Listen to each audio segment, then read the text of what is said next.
Dear student, in the last lecture we have seen theorem of areas of similar triangle. विद्यार्थी मित्रांनो, मागच्या वेळेला आपण त्या ठिकाणी समरूप असणारे जे काही त्रिकोण जे आहेत तर त्या त्रिकोणांच्या क्षेत्रफळांचं असणारे काही प्रमेय जे आहेत तर ते प्रमेय आपण त्या ठिकाणी पाहिलेले. याच्यावर आधारित असणारा जो काही practice set 1.4 textbook page number 25 मधली असणार जे काही उदाहरणं जे आहेत तर ती उदाहरणं आपल्याला आज या ठिकाणी पाहिजेत. फर्स्ट क्वेश्चन आहे, the ratio of corresponding sides of similar triangle is 3:5. Then find the ratio of their areas. दोन समरूप त्रिकोणाच्या असणाऱ्या काही संगत बाजू ज्या आहेत तर त्या संगत बाजूंमधलं गुणोत्तर आपल्याला 3:5 त्या ठिकाणी दिलेलं आहे. तर त्यांचं असणारे काही क्षेत्रफळ जे आहे तर त्या क्षेत्रफळांचं असणारे काही गुणोत्तर जे आहे तर ते गुणोत्तर आपल्याला त्या ठिकाणी शोधायचे. आता हे सोडवत असताना की आपल्याला त्या ठिकाणी असणारे काही जे दोन सिमिलर ट्रायंगल आहेत, समरूप त्रिकोण आहेत, तर त्या समरूप त्रिकोणांच्या असणारे काही करस्पॉन्डिंग साइड्स आपल्याला त्या ठिकाणी मानावे लागतील. त्याचबरोबर ते असणारे काही दोन त्रिकोण जे आहेत तर त्या दोन त्रिकोणांचे असणारे काही क्षेत्रफळ जे आहेत तर ते क्षेत्रफळ आपल्याला त्या ठिकाणी मानावे लागतील.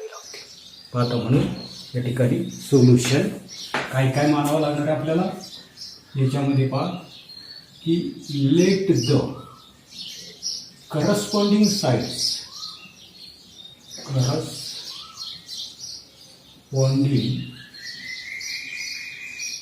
Late the corresponding sides of two similar triangles. जे दोन असणारे जे काही समरूप त्रिकोण जे आहेत तर त्या समरूप त्रिकोणांचे असणारे जे काही संगत भुजा जे आहेत तर त्या संगत भुजा काय म्हणून बी S1 अँड S2. अशाच पद्धतीनं let their areas be A1 and A2 respectively. आणि ते असणारे जे काही दोन समरूप त्रिकोण जे आहेत तर त्या समरूप त्रिकोणांची असणारे जे काही क्षेत्रफळ जे आहेत तर ते क्षेत्रफळ आपण A1 आणि A2 त्या ठिकाणी अनुक्रमे मानले. त्याच्यानंतर प्रश्नामध्ये आपल्याला काय दिलेलं आहे, the ratio of corresponding sides of similar triangle is 3:4. त्या ठिकाणी असणाऱ्या काही करस्पॉन्डिंग साइड ज्या आहेत तर त्या करस्पॉन्डिंग साइड्स आपण त्या ठिकाणी मानले कोणत्या S1 S2. म्हणून S1 S2 हा जो काही रेशिओ जो आहे तर तो रेशिओ आपल्याला काय दिलेला आहे 3.5. जे आपल्याला गिव्हन जे आहे तर त्या गिव्हनमध्ये त्या ठिकाणी दिलेले प्रश्नामध्ये त्या ठिकाणी हेच आपल्याला हा जो काही रेशिओ जो आहे तर तो रेशिओ आपल्याला असाही त्या ठिकाणी लिहिता येईल की S1/S2 इज इक्वल टू 3/5. त्याच्यानंतर आपल्याला माहिती काय माहिती आहे की प्रमेय आपल्याला माहिती की प्रश्नामध्ये आपल्याला ते असताना जे काही ट्रायंगल जे आहे तर ते ट्रायंगल कसे दिलेले सिमिलर त्या ठिकाणी दिलेले. म्हणजे दोन त्रिकोण जे आहेत तर ते दोन त्रिकोण त्या ठिकाणी सिमिलर आहेत. आणि दोन त्रिकोण जर सिमिलर जर असतील तर theorem of areas of similar triangle नुसार काय असतंय तर आपल्या लक्षात येत असतंय की त्यांचा असणारा तो काही एरिया जो आहे तर त्या एरियाचा असणारा जो काही रेशिओ जो आहे काय सांगतोय तो असणारा जो काही एरिया जो आहे तर त्या एरियाचा असणारा जो काही रेशिओ जो आहे तर त्या रेशिओच्या बाबतीमध्ये पहा काय प्रमेय दिलेले. काय प्रमेय आहे की ratios of areas of those triangle is equal to the ratios of the square of their corresponding side. म्हणजे दोन त्रिकोण जर समरूप जर असतील तर समरूप त्रिकोणांच्या क्षेत्रफळांचं गुणोत्तर कसं असतं तर त्यांच्या संगत बाजूंच्या वर्गांच्या गुणोत्तर एवढं असतं. आणि म्हणून पहा पुढे काय लिहिता येईल आपल्याला या ठिकाणी की प्रश्नामध्ये आपल्याला दिलेले काय दिलेलं आहे, द टू ट्रायंगल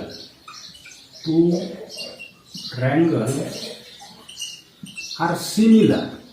दोन त्रिकोण जे आहेत तर ते दोन त्रिकोण कसे आहेत समरूप त्या ठिकाणी. आणि therefore by the theorem of by the theorem of areas of similar triangles. आणि म्हणून या ठिकाणी काय सांगता येईल आपल्याला की दोन समरूप त्रिकोणांच्या क्षेत्रफळांच्या प्रमेयानुसार. आता काय प्रमेय या ठिकाणी वापरता येईल ते आपण पाहिलं की त्या दोन त्रिकोणांच्या क्षेत्रफळांचं गुणोत्तर, त्या त्रिकोणांच्या क्षेत्रफळांचं क्षेत्रफळ किती म्हणले आपण A1 A2.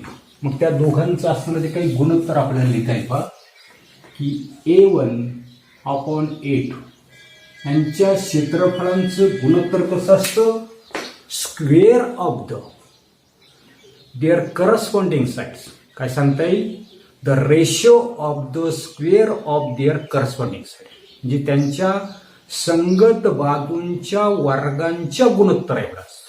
मग त्या ठिकाणी संगत बाजू ज्या आहेत तर त्या संगत बाजू आपण मांडलेल्या आहेत. कोणत्या मांडलेल्या आहेत, S1 S2.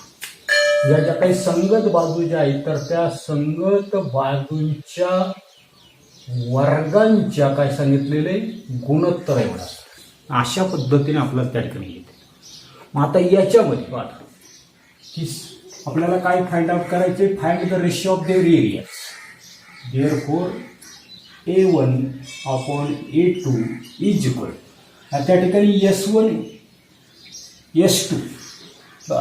या ठिकाणी आपल्याला काय दिलेले S1 S2 किंवा हेच असणारे जे काही गुणोत्तर जे आहेत तर तुम्ही असंही त्या ठिकाणी लिहू शकता पहा की S1/S2 टोटल याचा काय करू शकतो मी त्या ठिकाणी स्क्वेअर करू शकतो इज इक्वल. तर S1/S2 किती दिलेले 3/5 आणि त्याचा काय असणार आहे स्क्वेअर काय ठिकाणी.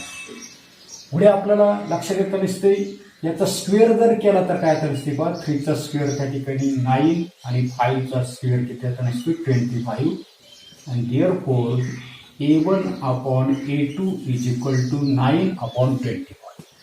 पण प्रश्नामध्ये काय चाललं, find the ratios of their areas. आणि म्हणून फायनल आन्सर आपल्याला त्या ठिकाणी सांगता येईल. आणि देअरफॉर काय सांगता येईल, the ratio of the two similar triangles is, ती देता येईल आपल्याला 9:25 9:25 अशा पद्धतीने तो असणारा जो काही रेशिओ जो आहे तर तो रेशिओ आपल्याला त्या ठिकाणी फाइंड आउट करता. आता पुढे सेकंड क्वेश्चन आहे की if triangle ABC similar triangle PQR, त्रिकोण ABC त्रिकोण PQR शी समरूप आहे. आणि पुढे आपल्याला दिलेले की AB's PQ is equal to 2/3. ज्या ठिकाणी या दोन बाजूंचं गुणोत्तर आपल्याला त्या ठिकाणी 2 असतील देन फिल द ब्लँक, तर रिकाम्या जागा. पहिलं स्टेटमेंट काय दिलेले, या ठिकाणी area of triangle ABC upon area of triangle PQR is equal to AB square. आपल्याला माहिती हे जे काही दोन असणारे जे काही ट्रायंगल जे आहेत तर ते ट्रायंगल त्या ठिकाणी कसे आहेत, कॉन्ग्रंट आहेत, समरूप आहेत. दोन त्रिकोण जर समरूप असतील तर आपल्याला माहिती काय प्रमेय आहे, ratios of the areas of those triangle is equal to the ratio of the square of the corresponding sides. या ठिकाणी एक करस्पॉन्डिंग साइडचं स्क्वेअर त्या ठिकाणी घेतलेलं आहे, AB स्क्वेअर घेतलेलं आहे. म्हणजे दुसरी करस्पॉन्डिंग साइड जी आहे तर ते कोणती असणार आहे, PQ स्क्वेअर त्या ठिकाणी. कोणती असणार आहे, PQ स्क्वेअर त्या ठिकाणी. त्याच्यानंतर ती पुढची आपल्याला फिल इन द ब्लँक्स करायची. आता AB/PQ, आता AB/PQ किती दिलेली, 2/3 दिलेली. या ठिकाणी 2/3 दिलेली. परंतु त्या ठिकाणी स्क्वेअर आहे म्हणजे 2चा स्क्वेअर त्या ठिकाणी करावा लागेल, 3चा त्या ठिकाणी स्क्वेअर करावा लागेल.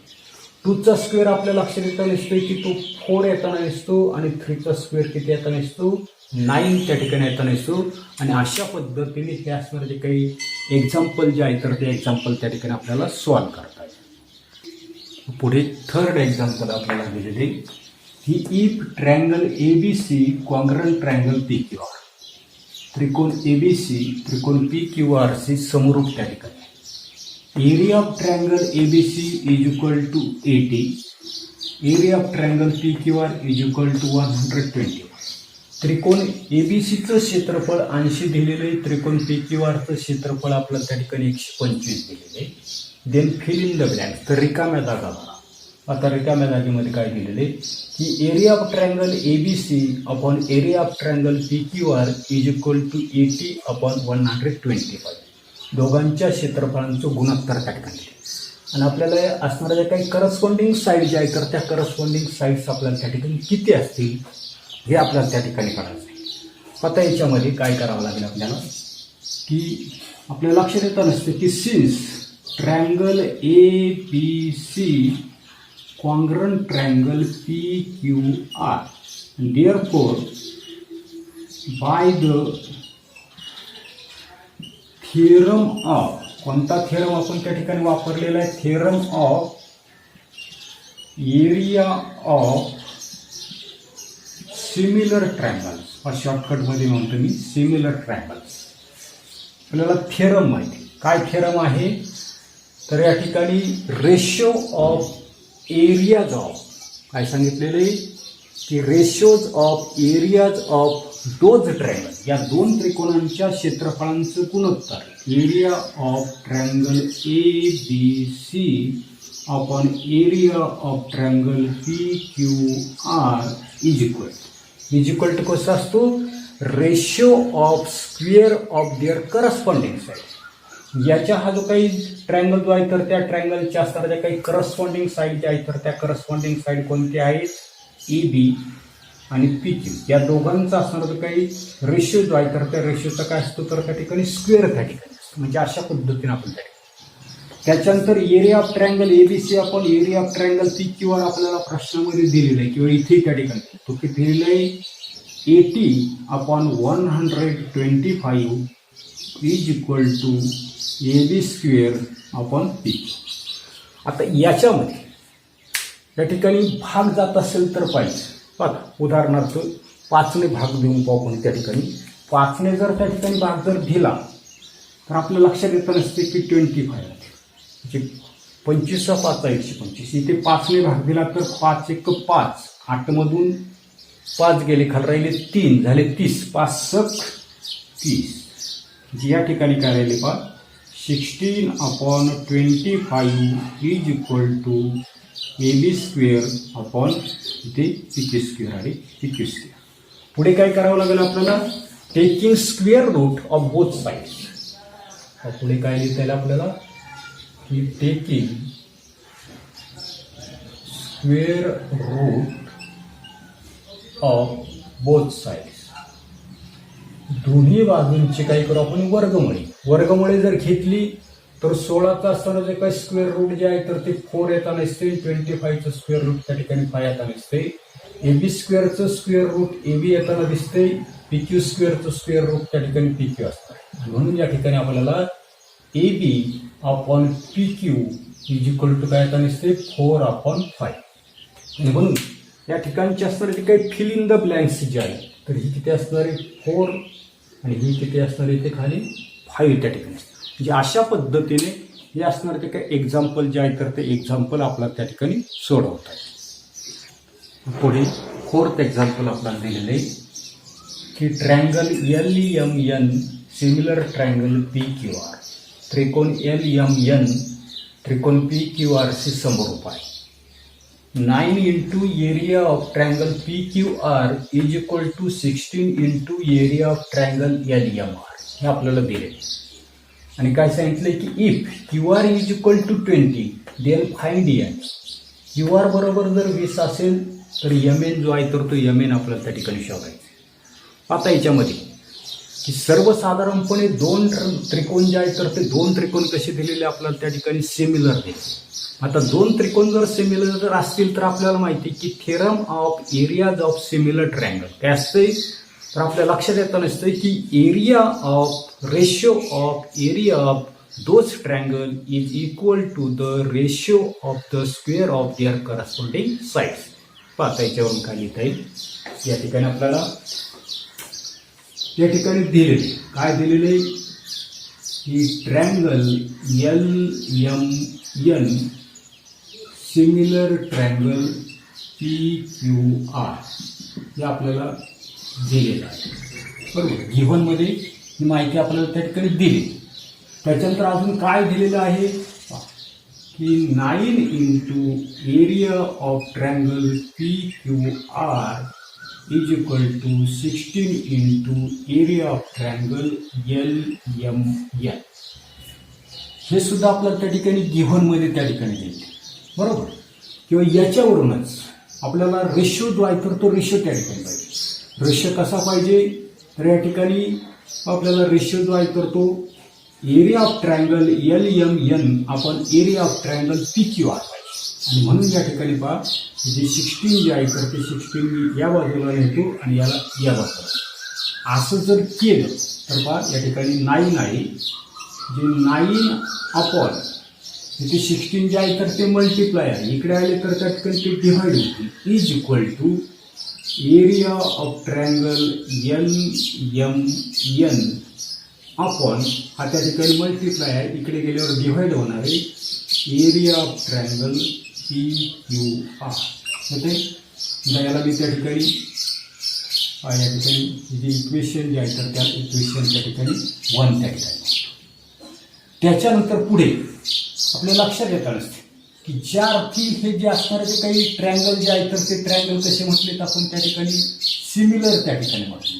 बरोबर, आता पुन्हा या ठिकाणी म्हणतो बा मी की since triangle LMN similar triangle PQR therefore by the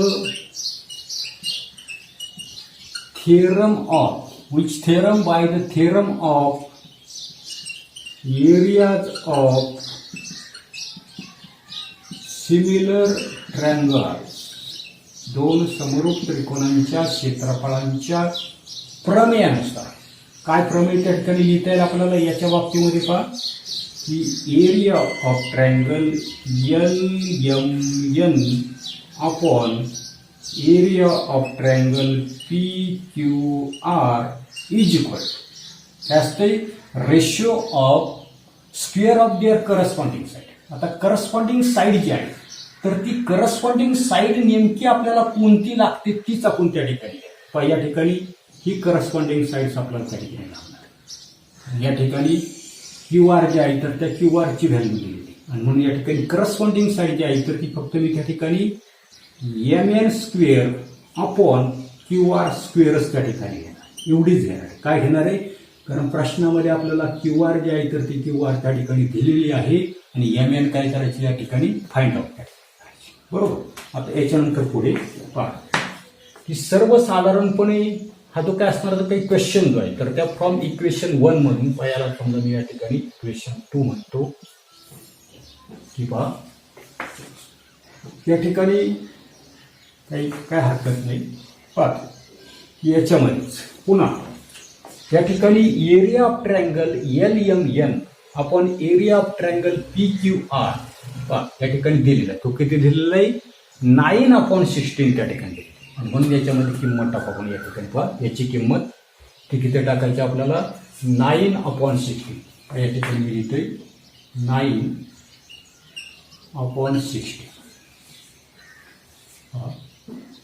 9/16 is equal to MN square upon QR.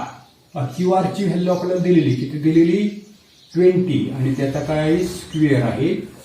पुढून बदल केला तर फ्रॉम इक्वेशन 1 मधून त्या ठिकाणी आपण बदल जे आहे तर तो बदल त्याच्यामध्ये बरोबर. म्हणजे अशा पद्धतीने याच्यामध्ये असणाऱ्या काही व्हॅल्यूज जे आहेत तर त्या व्हॅल्यूज आपण त्या ठिकाणी टाकले.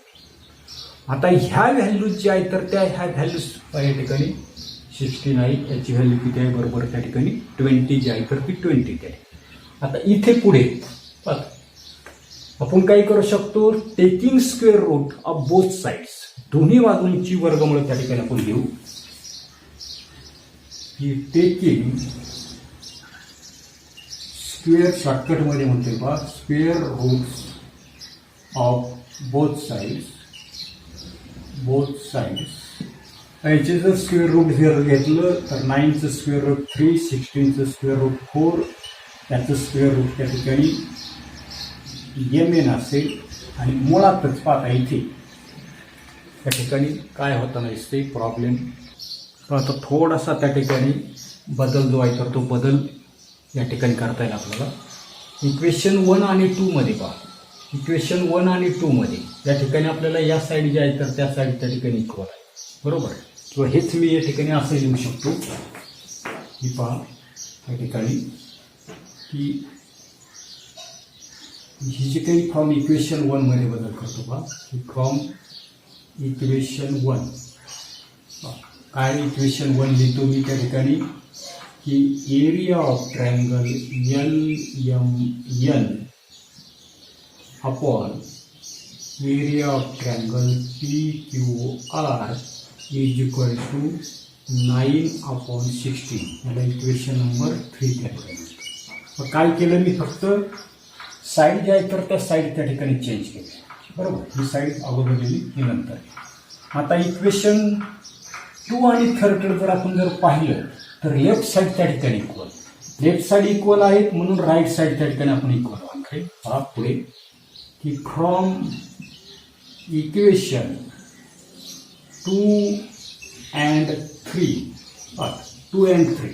लेफ्ट साईड इक्वल आणि म्हणून राईट साईड इक्वल. पाहता म्हणजे पुढे काय लिहितो मी त्या ठिकाणी MN square upon QR square is equal to 9/16. अशा प्रकारचं इक्वेशन. पुढे taking square root of both sides. पुढे काय म्हणतो मी की टेकिंग शॉर्टकटमध्ये म्हणतो square roots of both sides, दोन्ही बाजूंची त्या ठिकाणी वर्गमूळ. आता MN स्क्वेअर आहे त्याचं वर्गमूळ येणार आहे MN. QR स्क्वेअरचं त्या ठिकाणी स्क्वेअर रूट त्या ठिकाणी QR येणार आहे. 9चं स्क्वेअर रूट त्या ठिकाणी 3 असणार आहे. 16चं स्क्वेअर रूट त्या ठिकाणी असणार आहे 4 असणार. आता मात्र काय करता येईल बा की QR ची व्हॅल्यू आपल्याला 20 टाकता येईल, त्याच्यावरून MN ची व्हॅल्यू त्या ठिकाणी फाइंड आउट करता येईल. आणि देअरफॉर MN अपॉन QR ची दिलेले 20 is equal to 3/4. Cross multiplication केलं. क्रॉस मल्टिप्लिकेशन जर केलं तर काय आता नसते की 4 into MN is equal to 3 into 20. 4ने पुन्हा या ठिकाणी डिव्हाइड करा आणि therefore MN is equal to 3 into 20 divided by 4. फक्त 4च्या टेबलमध्ये 4 आणि 20 आहे, डिव्हाइड करा इथे त्यांचे 5 जे MN is equal to 3 into 5 that is 15. आणि या ठिकाणी MN जे आहे तर त्या MN ची व्हॅल्यू आपल्याला त्या ठिकाणी मिळाली 50. किती मिळाली MN ची व्हॅल्यू आपल्याला अशा पद्धतीने त्या ठिकाणी 15 त्या ठिकाणी. ओके. आता पुढे 5th एक्झाम्पल आपल्याला दिलेले की areas of 2 similar triangles are 225 square centimetre and 81 square centimetre. 2 समरूप त्रिकोणांची क्षेत्रफळे 225 स्क्वेअर सेंटीमीटर आणि 81 स्क्वेअर सेंटीमीटर आहे. If a side of the smaller triangle is 12 centimetre. जर त्या ठिकाणी लहान त्रिकोण जे आहे तर त्या लहान त्रिकोणाची बाजू त्या ठिकाणी 12 सेंटीमीटर असेल, then find the corresponding sides of the bigger triangle. तर त्या ठिकाणी मोठा त्रिकोण जे आहे तर त्या मोठ्या त्रिकोणाची संगत बाजू जी आहे तर ती संगत बाजू त्या ठिकाणी आपल्याला शोधायला सांगितली. आता याच्यामध्ये पहा की आपल्या लक्षात येता नसते की 2 त्रिकोण जे आहे तर ते 2 त्रिकोण त्या ठिकाणी सिमिलर आहे आणि 2 त्रिकोण सिमिलर आहेत तर त्या सिमिलर त्रिकोणांची असणारी काही एरियाज जे आहेत तर ते एरियाज आपल्याला त्या ठिकाणी A1 A2 त्या ठिकाणी आणावे लागते. त्याच्यानंतर त्याच्या असणाऱ्या काही करस्पॉन्डिंग साईड जे आहेत तर ती करस्पॉन्डिंग साईड एकाची S1 एकाची S2 त्या ठिकाणी मानावी लागते, बरोबर. पण आता काही काही सोल्युशनमध्ये आपल्याला त्या ठिकाणी लिहिता येईल की सर्वसाधारणपणे let the area of similar triangles be A1 and A2. ज्या ठिकाणी समरूप त्रिकोण जे आहे तर त्या समरूप त्रिकोणांची क्षेत्रफळ जे आहे तर ती क्षेत्रफळ किती म्हणतो आपण त्या ठिकाणी एकाचं A1 दुसऱ्याचं त्या ठिकाणी A2. पुढे let their respective corresponding sides be S1 and S2. आणि ते असणारे जे काही दोन समरूप त्रिकोण जे आहेत तर त्या समरूप त्रिकोणांच्या संगत बाजू जे आहेत तर ते संगत बाजू एकाची S1 मानली, एकाची किती मानली आपण त्या ठिकाणी S2 त्या ठिकाणी. त्याच्यानंतर पुढे पहा अजून काय काय दिलेले आपल्याला या ठिकाणी गिव्हन मध्ये एरियाज त्या ठिकाणी दिलेले आहे. पहा त्या ठिकाणी एकाचा एरिया जो आहे तर तो एरिया पहिल्याचा त्या ठिकाणी दिलेला आहे 225 स्क्वेअर सेंटीमीटर.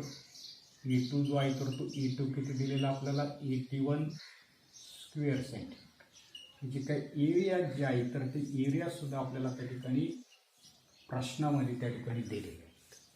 पाहतो याच्यानंतर आपल्याला पुढे माहिती काय माहिती की दोन ट्रायंगल जे आहेत तर ते दोन ट्रायंगल जर त्या ठिकाणी कसे असतील सिमिलर जर असतील तर by the theorem of the areas of the similar triangle. Since the two triangles are similar. दोन त्रिकोण जे आहेत तर ते दोन त्रिकोण कसे तर त्या ठिकाणी समरूप आहेत म्हणून आपण काय लिहू शकतो की by the theorem of area of similar triangles. जे दोन समरूप त्रिकोणांच्या क्षेत्रफळांच्या गुणोत्तरानुसार. काय गुणोत्तर लिहिता येईल आपल्याला याच्या बाबतीमध्ये तर एरिया जो आहे तर त्या एरियाचा असणारा जो काही रेशो दोन त्रिकोणांचा एरिया एकाचा A1 एकाचा A2 यांचा असणारा जो काही रेशो जो आहे तर तो रेशो कसा असतो तर रेशो जो आहे तर तो रेशो त्या ठिकाणी आपल्याला square of their corresponding sides. मग त्या ठिकाणी ते त्रिकोण जे आहे तर त्या त्रिकोणाच्या करस्पॉन्डिंग साइड्स आपण त्या ठिकाणी S1 S2 त्या ठिकाणी S1 आणि S2 याचा काय करावं लागणार आहे स्क्वेअर जो आहे तर तो स्क्वेअर त्या ठिकाणी घालावा लागणार आहे आणि त्याचा रेशो त्या ठिकाणी बरोबर. आता याच्यामध्ये आता काय काय दिलेलं आहे की सर्वसाधारणपणे A1 A2 ची व्हॅल्यू आपल्याला त्या ठिकाणी दिली. A1 ची व्हॅल्यू जी आहे तर ती A1 ची व्हॅल्यू त्या ठिकाणी आहे 25 अपॉन A2 ची व्हॅल्यू जी आहे तर ती आहे 81 is equal to S1 square upon S2 square. पुढे आपल्या लक्षात येतं नसते की आपल्याला सर्वसाधारणपणे पाहत या ठिकाणी अजून पाहिजे या ठिकाणी थोडासा बदल मी त्या ठिकाणी करतोय. याच्यामध्ये आपल्याला असणारे जे काही साईड जी आहे कोणती स्मॉलर ट्रायंगल जे आहे तर त्या स्मॉलर ट्रायंगलची असणारी काही साईड जी आहे तर ती साईड किती दिलेली आपल्याला तर त्या ठिकाणी 12 सेंटीमीटर दिलेली. आता ती या ठिकाणी मी लिहितो तेच लिहितो गिव्हनमध्ये. आता इथे S2 जो आहे तर तो S2 आपल्याला त्या ठिकाणी दिलेला आहे किती दिलेला आहे 12 सेंटीमीटर बरोबर.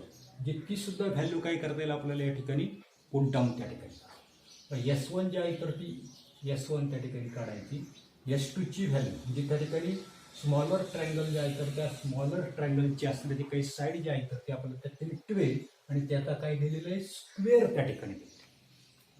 याच्यानंतर पुढे पहा क्रॉस मल्टिप्लिकेशन आपण त्या ठिकाणी करू आणि क्रॉस मल्टिप्लिकेशन केल्यानंतर पहा की याचं क्रॉस मल्टिप्लिकेशन करतो मी S1 square into 81 is equal to 225 into 12 square.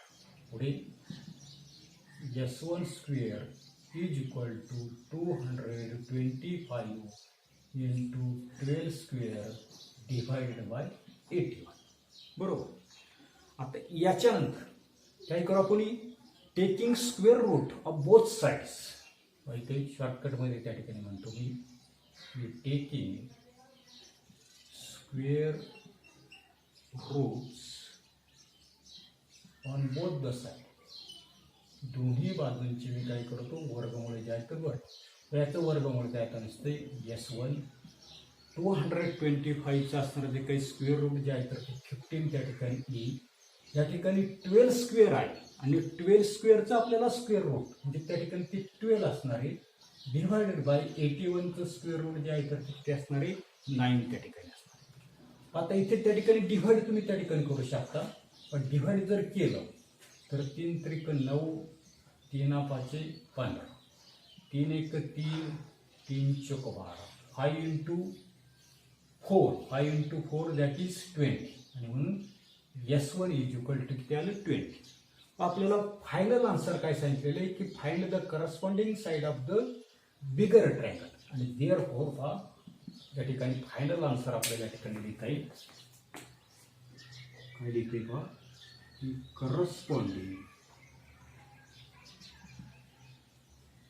Side of the bigger triangle is equal to S1 is equal to किती 20 सेंटीमीटर. अशा पद्धतीने असणारे जे काही फायनल असणारे जे काही आन्सर जे आहे पहा या ठिकाणी फायनल असणारे जे काही आन्सर जे आहे तर ते फायनल आन्सर आपल्याला अशा पद्धतीने त्या ठिकाणी ते लिहिता येते.